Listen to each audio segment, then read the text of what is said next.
Couple of minutes, we're going to start the next session. One of our more interesting pairings, and we're going to be exploring the literary journey. In literary journeys, we're going to be having conversation the very eminent writer Githa Hariharan, who is mostly known as a novelist and a short story writer. In this instance, she's written a book of essays called Almost Home, and she's going to be in conversation with, I think, one of the most dazzling talents to have emerged from the subcontinent in some years. One of the most dazzling talents. His name is Mr. Ahmed. He's come to Goa from Dhaka, and his novel, The World in My Hands, is going to be discussed tomorrow. It's absolutely one of the books of the year. I urge you to go out and buy it when you get a chance. To another in the series of journeys that we are hosting here, a discussion of journeys that have taken place over the course of the Arts and Literary Festival. We've had artistic journeys, as with this most interesting session earlier today, just now with Wendell Rodrigues and Vidya Neja. We've even had culinary journeys. And now one of the sessions I think that I'm most looking forward to, of course unfortunately I see it on videotape, is that of the extraordinary writer of India, Githa Hariharan, who's been known for her novels and her short stories, some of the very best that our culture has produced over the course of the last 20 years or perhaps even more. Ms. Hariharan has now produced a really remarkable book of essays about cities, about different places. It's called Almost Home. We're very privileged to have her here. Please join us on stage, Ms. Hariharan. And she will, Githa Hariharan will be in conversation with K. Anis Ahmed. K. Anis Ahmed is a force in his own right from Dhaka, Bangladesh. He is visiting Goa for the first time. We were really privileged to host him. His novel, which will be in discussion tomorrow, The World in My Hands, is without a doubt one of the best novels of the year, and certainly a book that I think should be read across the subcontinent. I'm really looking forward to that conversation. But Anis also, when he read the list of participants for this festival, said, I am a huge fan of K.T. Darola and Githa Hariharan. So we thought this would be a perfect way Vice versa. to kick it off. Thank you so much for doing this, Anis and Githa. Over to you, Anis. Hi, welcome everyone to the session with Githa Hariharan. Vivek's already told you who she is, and most of you already know very well who she is, so there's not a whole lot to add. I'll just say that, like many of us here, I've been a big fan of her writing ever since her first books, The Art of Dying and The Thousand Faces of Night, and many others that I've followed since. The book that we're discussing today, her latest, Almost Home, really is a remarkable book of not really journeys in just the literal sense of going to one place from another, but journeys across one's memory and through one's imagination, because she keeps visiting sometimes the same place over and over again at different times and in different contexts. So what we end up with is a really fine form of reportage that goes so far beyond reportage in its insights and its often very unexpected and jolting juxtapositions. Having said that, I think at this point what I would like to do is request Githa to first of all give us a taste of that juxtaposition by choosing maybe two small parts to read from, and then we'll begin a discussion. Thank you.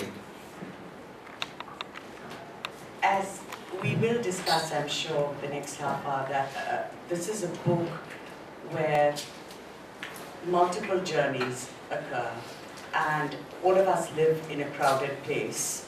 So we know that when it comes to too much multiplicity, it's a good idea to begin with the self. So let me begin with a short introductory paragraph from the first essay, which is called 7 Cities and Any City. 7 cities I've lived in at different points in time, and any city which I live in as a writer. I've lived all my life in a city, but if someone asked me quite simply, so which city are you from? I wouldn't be able to answer. Or I would have too many answers. Bombay, this Bombay or that? Manila, New York, Madras, Chennai, Bangalore, Bengaluru, Delhi. Or I could say any city, composite city of visible cities, remembered cities, imagined cities. But even a city writer needs some sort of address, if only to pass on a message through the writing. Please redirect, forward if necessary. In which case, my address should perhaps be Bombay, because that's where my name and language got changed. Later, the city changed its name too. Till the age of 8, I was called P.H. Githa, and I studied in a school in which the medium of instruction was Tamil. My initials were very confident about where I came from. P for Perangulam, literally Big Pond, was the village in Palghat my father came from. Palghat used to be Palakkad and has gone back to that thanks to post-colonial corrective zero. H for Hariharan was the paterfamilias himself. My name mapped me geographically and patrilineally. As we know, mothers are not important. It told the world I was Perangulam Hariharan Githa. More important, it told me who I was, where I came from, even what my place in the world was. We didn't live in Palghat though. We lived in Matunga, the South Indian stronghold of Bombay. In Matunga, you could live a lifetime and lose little of your linguistic, culinary, and other assorted legacies to the host city. Then my father, a journalist, became the founder editor of a newspaper, the Economic Times, and we moved from Matunga to Nepean Road, not more than 10 or 12 kilometers from South Indian School.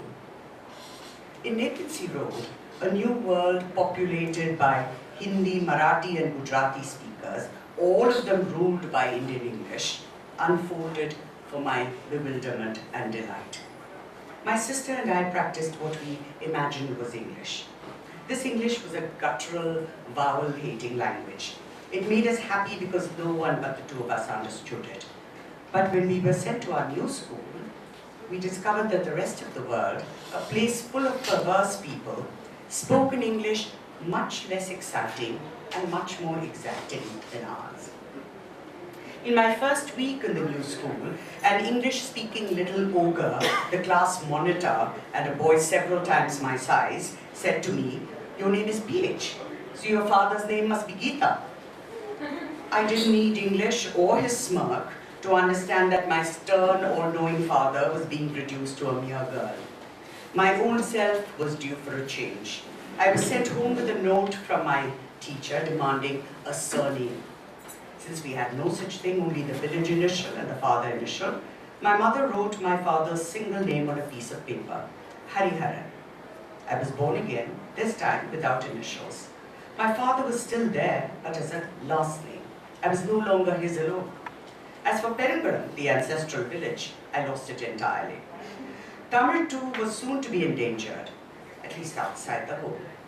It occurs to me now that neither my parents nor my teachers were perturbed that I didn't know a word of English. Apparently, they knew something I didn't, because not long after I acquired a surname, the English followed quite neatly. In a year's time, I had learned the language that went with my new cosmopolitan name, which would make it easier to fill out international application forms that took you places. The kind that begin first name, family name. I was not to know till many years later that I had been selected to become one of Macaulay's step or illegitimate great-grandchildren. And to round up, I want to go right to the end so that you see the beginning and the end. And not really, this is cheating of course, because this is not really giving you a flavor of the essays, but you need to get the book for that. This is from the essay called Almost Home, Naming Home, Staying Home, 1982-2013. I've lived in Delhi for about 30 years now, and I should call it home. This word home, so easy to say, so casually said every day. Why then is home so hard to see the way you see other places you visit for a week or two? Places I left behind 20 years back still come back together to make sense, as if I can see them whole from above. The place of childhood thrives in my memory, it flourishes in my dreams. But the home that is, a single home in singular Delhi, resists a definitive biography. Maybe too many people have written of the city's standing monuments, distracted by their hoary stories of brick, stone, and marble. Maybe too many people live in Delhi for years but do not think of themselves as Dilliwalas and Dilliwalis. Maybe it's this business of being a capital, the strain of being unity in diversity for all the nation, what boastful Indians and lazy foreign journalists like to call the world's largest democracy. Maybe the city knows, despite its formal salute to democracy in the police-permitted spectacles of protest at Jantar Mantar, that it has trouble keeping its promises. There is an old story about this promise, though they did not refer to democracy in those days, but to its inner skin, justice. In the mid-11th century, a ruler called Anandpal set up 2 stone lions like gatekeepers to his palace in Delhi. A bell hung between the lions. Citizens who sought justice could ring this bell. Once a crow struck this bell, we must assume by accident. But Anandpal decided that even the lowly crow was a citizen whose hunger must be taken seriously. The goat was killed. The crow went back to being its bold self, picking meat between the teeth of lions. Hundreds of years later, Delhi has its crows, its blocks of stone, its pretend lions. There are good days still, when the city seems a grand, ambitious palimpsest with enough room for more Delhis, for more exiles and outsiders, refugees and migrants, rulers and ruled, Rajpat and Janpat. But most days, the city leads its own life like the more cruel face of nature. The people living in it wrestle endlessly with it, taming it into a semblance of hope.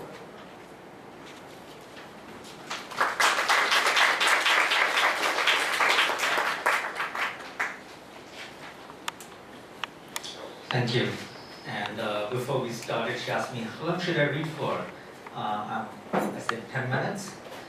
She read for exactly 10 minutes because I was stopwatch here to make sure we don't go over time. Very impressive. So since you started with yourself and with Delhi, which has sort of been your primary home for the last so many years, let me start with something close to home, close to yourself. One thing that struck me is in the opening essay, the 7 cities in any city, you talk about how there's these 7 cities in your life where you've lived, and each of them has had some kind of an impact on you. You know, there's the place in South India where you grew up, then there is the shift to Bombay, the world opening up for you in Manila, then there is sort of really coming into your own as an independent person in Bombay and New York, and finally settling in Delhi. Not all of us necessarily find that all places where we have lived acquire an aspect of home. So I was curious how it was that all 7 places assumed a meaning of home for you, or is that the case, or is it? Well, I should correct you there. I grew up in Bombay. So for a long time, if I was asked, you feel the compulsion, nostalgia is terribly seductive. So I would imagine that Bombay was my home. But of course, Bombay kept changing in numerous ways. But Bombay, the Bombay I knew, the Bombay I grew up in, if I think of it now, there is one word which sums it up, and a word which is much abused, and the word is cosmopolitan. And what does cosmopolitan mean for us in India? It informs our daily lives. It means that you experience difference sometimes without even knowing it. So you grew up, and I have to say this because it's important to say it in these times. Your best friend is somebody called Fatima, you know, and there was absolutely no consciousness in the day-to-day life of children, I hasten to say, because I'm not going to romanticize and say adults, about community, about language, about food, and so this was a place where we just lived in this extraordinary and messy way that we do in India. So I think that is what cosmopolitan meant to me, and I must add something about language, especially in times where we are being told what is an insider language and what is an outsider language. This is a common experience. This is not unique to me. But when I was about 11 or 12 in Bombay, having learned English, having reduced Tamil to the home, and in any case we speak a brand of Tamil that everybody in Tamil Nadu laughs at because we are actually from Palakkad. And of course, our Malayalam is also laughed at. So already we were hybrids at home. And then in school there was English as the medium of instruction. There was Hindi because we were told, as a national language, we had to learn Hindi, which I discovered many years later,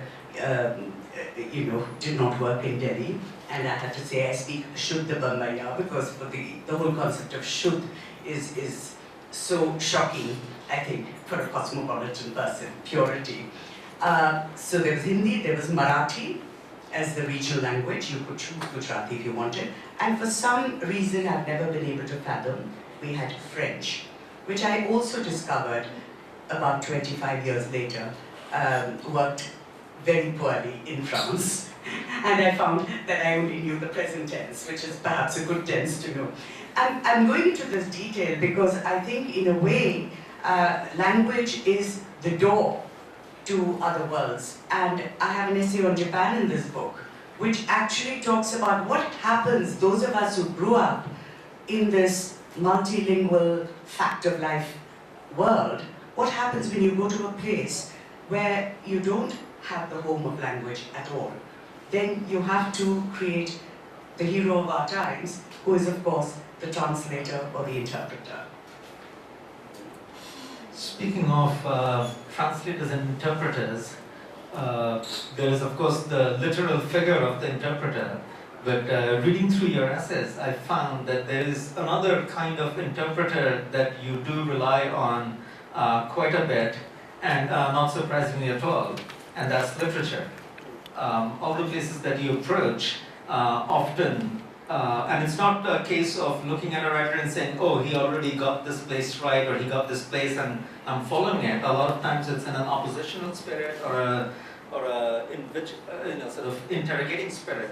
So for example, when you go to Algeria, you're looking at how de Tocqueville conceived of it, and then how Fanon conceived of it, and how the fragments of both are surviving there and also been replaced by other edifices. Similarly, when you go to Japan, you do a similar exercise with Basho and his haiku and how it has gone into Kawabata and the sensibility that they represent, and finding that as a way of mediating the reality of Japan. And I think that's very common for, or maybe not terribly common, but it's not unusual for a writer to take that kind of an approach to a place. But speaking of languages and literature as a mediator of spaces, how has your own writing been crucial to mediating, let's say, Delhi, where you live? And has there been other writers through whom you've seen Delhi? I mean, you do mention some other writers. Yes. In reciting Delhi. No, my Delhi essay, if you notice, there is absolutely no poetry. And we will get to that later perhaps. But I do want to say that a fiction writer, when you write non-fiction, you have, I think, a different set of guides. We all need tour guides, not only to a different city, but the city of memory.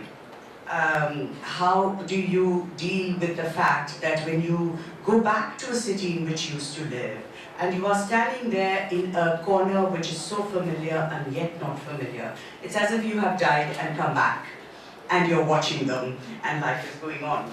And you have to relearn the city. It's like meeting somebody you were madly in love with after 25 years, and then you have to relearn the features and say, this is the person who evoked these feelings in you. So the range of guides I have, of course, are poets. Poets are always important because the city represents a form of high culture and popular culture, and poets are very important both.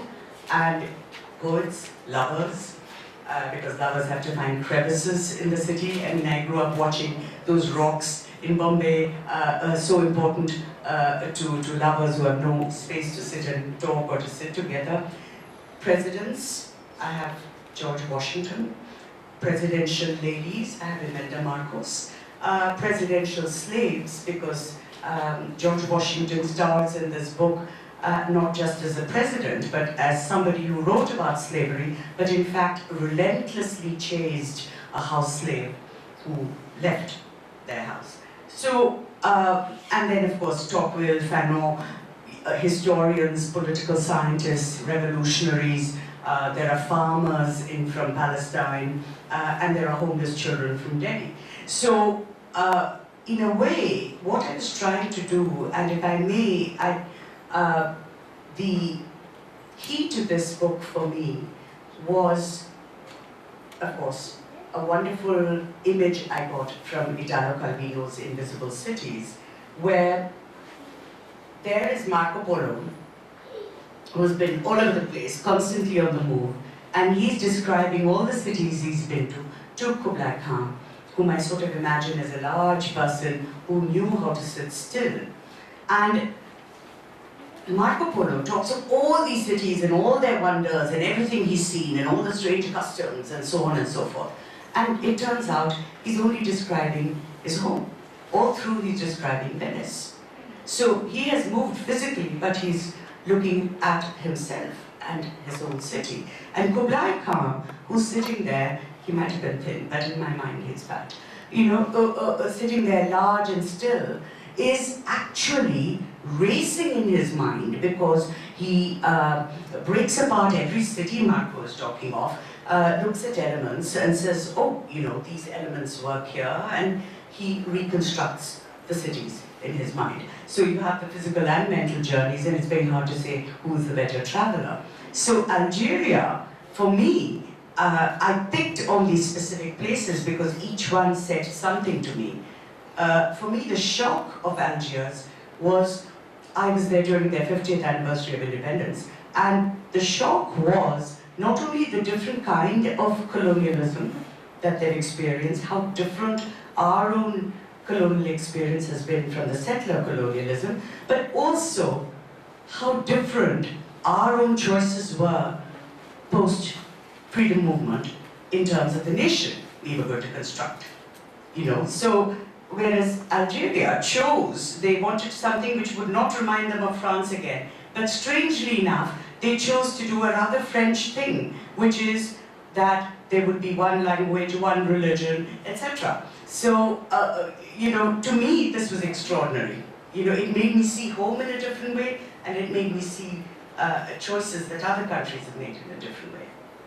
Yeah, that's actually a very striking passage in Algeria when you talk about how the other languages, as recently as 2008, the Berbers are suppressed, that if they try to even do just a gathering or a language seminar or association, it's broken up by the police. And that's striking for me, especially coming from Bangladesh, where language itself has such a tremendous import in terms of our national identity and political movements. You go to all these places, some have been personal journeys, some have been as part of official delegates. And they're also vastly different. I mean, there's Denmark and Tokyo, which, at least from afar, we see as highly developed, kind of settled, if not almost sedate places. And then places that are close to us, such as Delhi, Bombay, which are much more bustling cities. And I'll come to Delhi at the end, because Delhi is so multifaceted in your treatment of it. But then there's also places like Kashmir and Palestine. And the essays on Kashmir and Palestine really stand out, because these are the two most besieged places you write about. And the realities you encounter there are just so harsh and heartbreaking. I was wondering how the visits to those places, a lot of times us, quote, literary types, we sit in our cosmopolitan cities or cafes and talk about home as a figurative idea or almost as an abstract notion, and talk about being in exile. And then there are places like Palestine and Kashmir where it can come down to single square inches of land. It is so incredibly direct and specific. I was wondering how those encounters impacted your sense of home, or even in the composition of this essay. I don't know exactly in which sequence these visits happen, although they're dated, but if that had an impact on how the whole book was designed. At least the key is in the kind of writer I've developed into, where I always find it extraordinary if people say, are you a writer, are you an activist, as if to say you can chop up, parts of yourself. I was in these places because of my engagement with certain issues. And that is why I was there. And that is what feeds into my writing, whether it's fiction or non-fiction. And in fact, that if you look at the map of the places covered in this book, I don't think you see a map so much of places. All my friends know that I describe myself as a geotard. Finding my way back to my room from here might take me a while. But so it's the map that is really important here, is the abstracts. It's extraordinary how the word freedom is the anupias, it's the staple of every city that has ever been built, every city that is worth defending.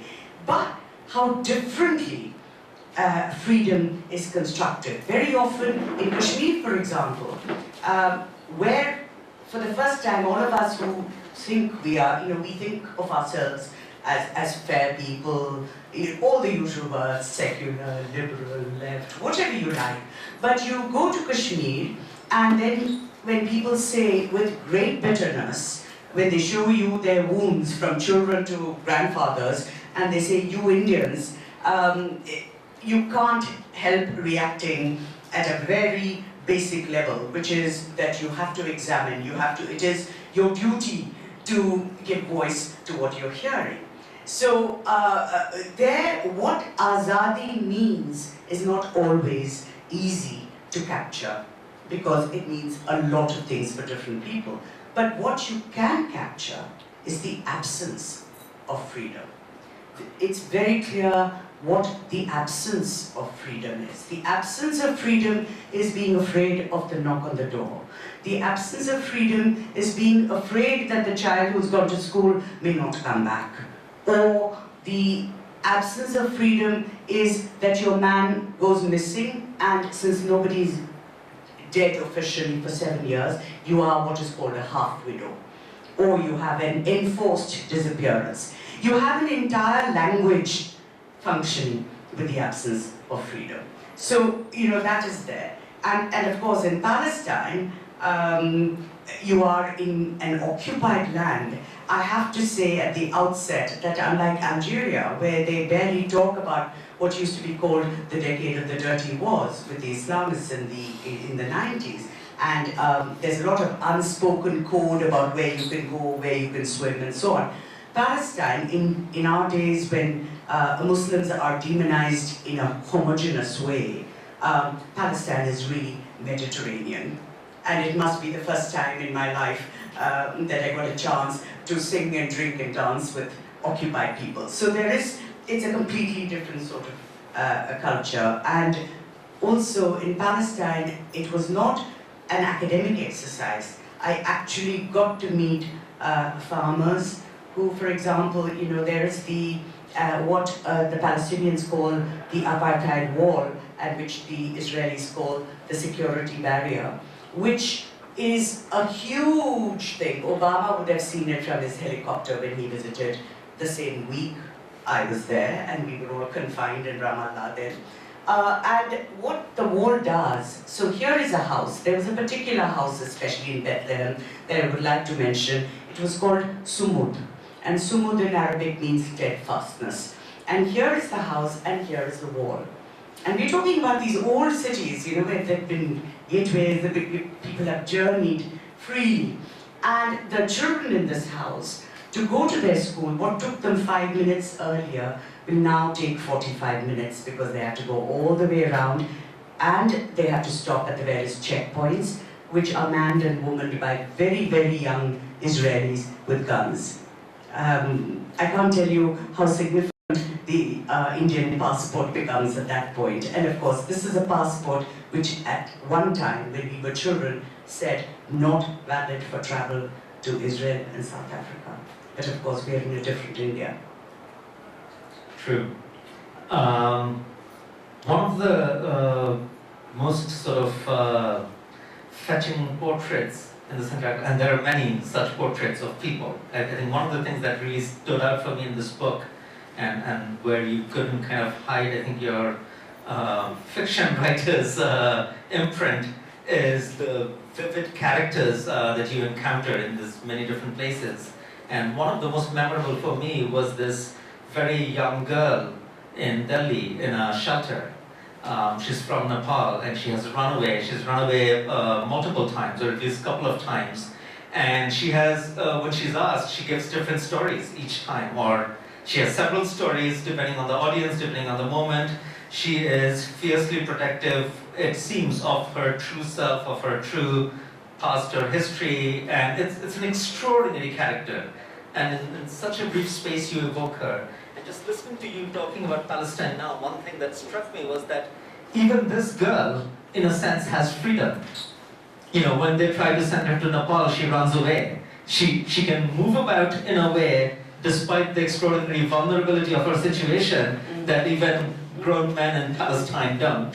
But your Delhi, the portrait you sketch, is one that is very attentive to people like her. The people who still live in crevices or in chuggi-chugris, and what you call the unseen city, on the backs of which the city that we think of as the cosmopolitan city actually rests.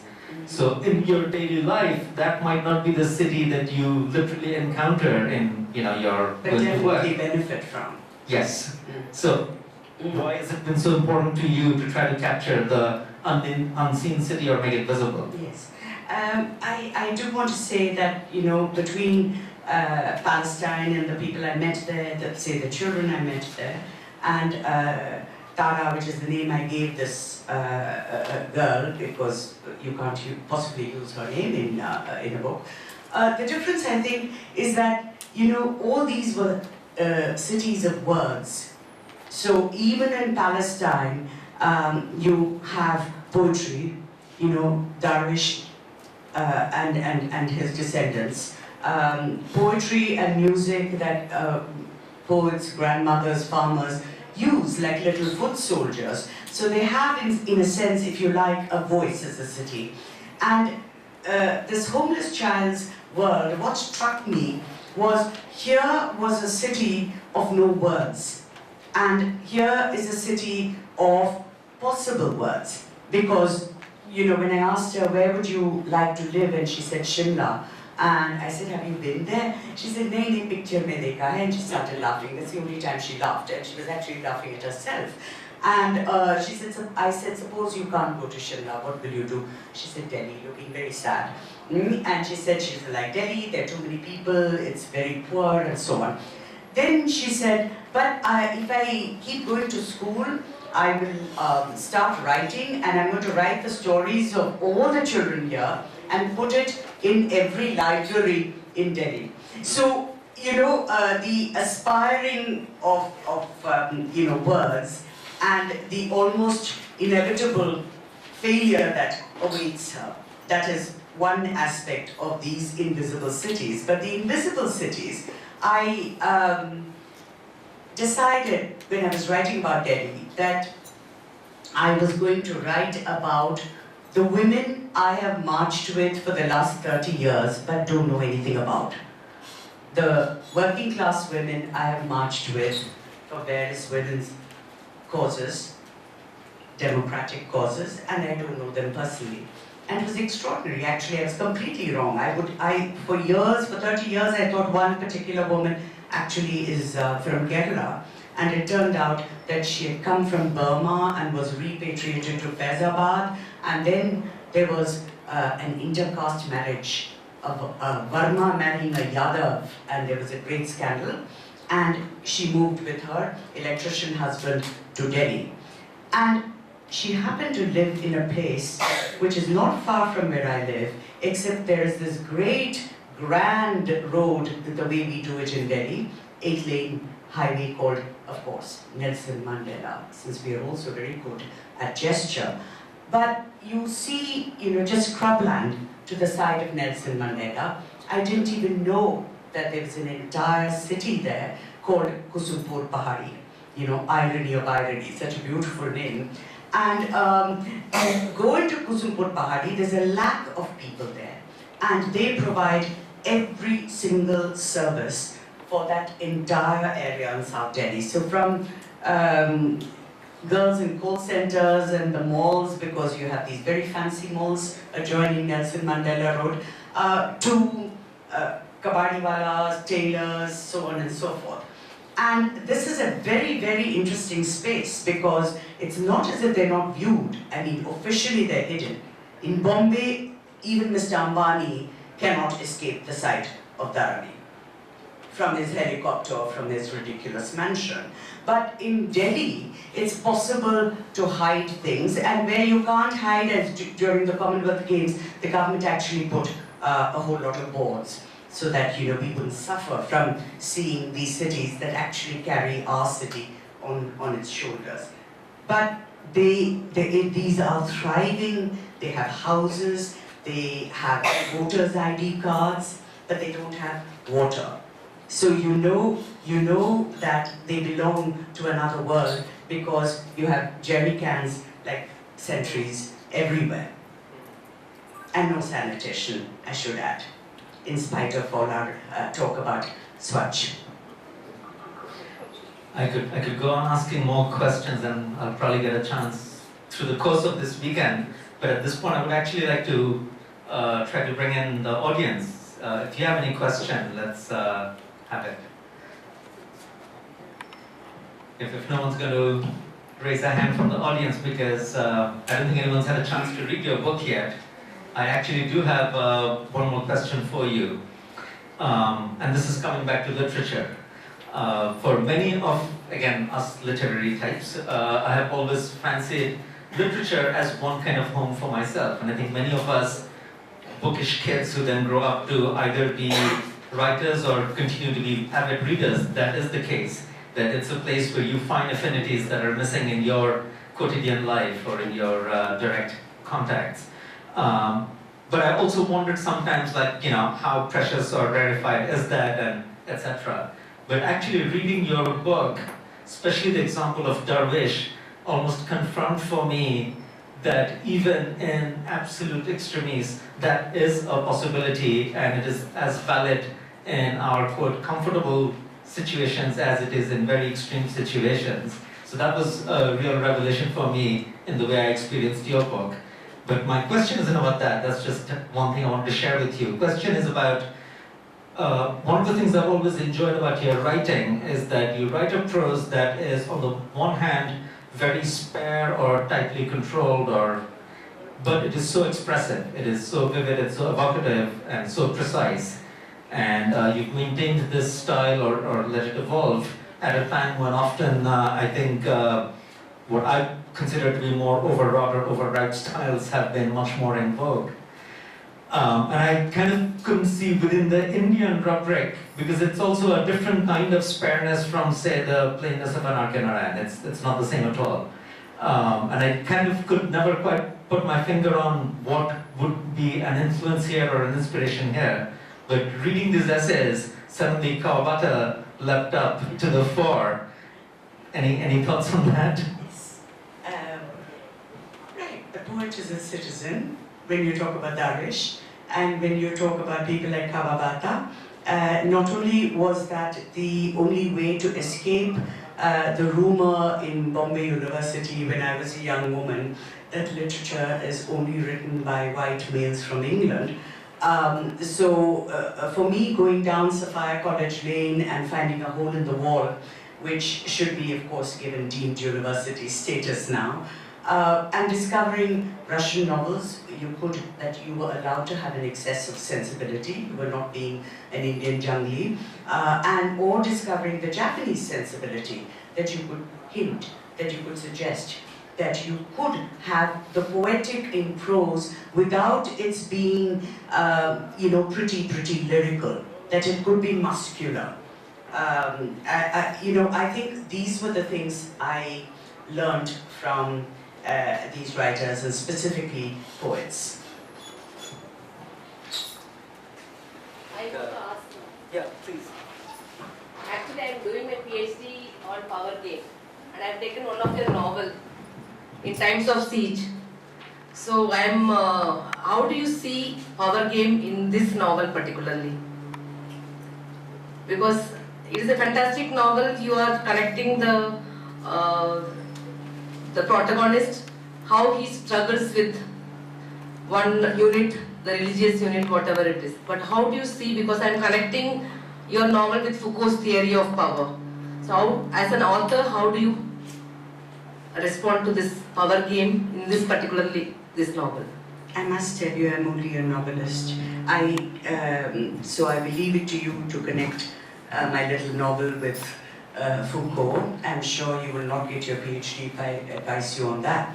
But in Times of Siege, in fact, the protagonist, and I'm glad you used that word and not hero, because he's a history professor who sort of, like all of us, but liberal and so on and so forth.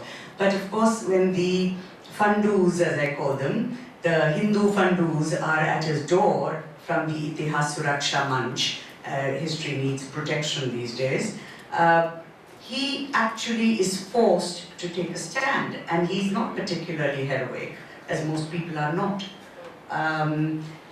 So whether it's the emergency or what happened in Gujarat in 2002 and so on, and is happening around us now on an almost daily basis, the citizen as a potential heroic figure is there, and all he does is take a little stand. And finally, I think that's what the novel's suggesting. The power of a citizen is this very small thing. So it is not dramatic as in our epics. It's not like Kannagi in Silapadikaram tearing her breast and demanding justice, but it is that you take a stand through your work at the university, in the classroom, the courtroom. I'm sorry, this is not academic, but that's how I see it.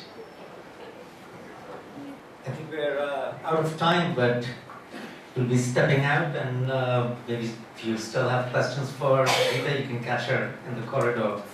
Thank you so much for coming to this session. No, just, is it okay? Sure. Now we have one more session, so Okay. thank you, Githa, thank you, and thank you all for participating in this.